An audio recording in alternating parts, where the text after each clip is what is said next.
The Secretary General of the Patriotic Front, Nakachinda, is presently in South Africa, and he was giving updates about the arrangements with regards to the body of the late being brought back to Zambia.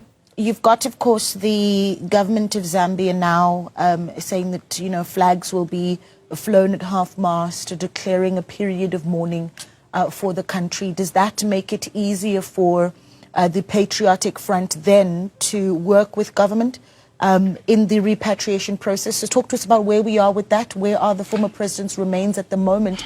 And your making of the handling of his death, certainly by the government, and especially in the plans towards the funeral?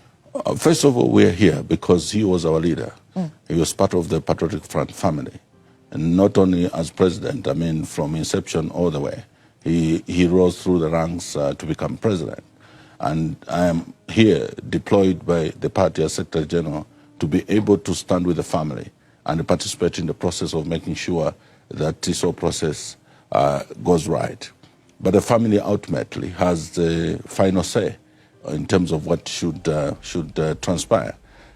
We didn't even expect that government to be interested to do anything with the former president. We know that obviously they have an obligation, but because of the fact that his treatment up to the time that he died was politically motivated, the abuse and so on, because there is so much paranoia on the part of the UPND and their leader, those that are in government, against the idea then that he would basically be the one competing in 2026 against Hakainde Hichilema. So everything that was being done was basically trying to frustrate, you know, that particular possibility. But as it were, with all the abuses, the torment and anguish that was subjected to, the humiliation up to the point of death, they just show up.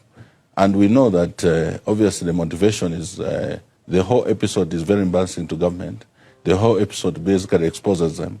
But they just show up and say they want to take over the process of handling the remains and repatriating to Zambia. Actually, when they were indicating that they're coming, according to the family, some permanent secretary was supposed to come. Next thing, we're having the current Foreign Affairs Minister, Namba Haimbe, coming into the country and says we have to take the body tomorrow without any recourse to the family. Where are the remains at the moment?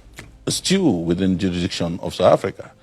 And the family are saying we still have certain processes we are undertaking in relation to the fact that this sudden death, they have to have some answers and closure to that effect. I may not speak because that's a choice of the family.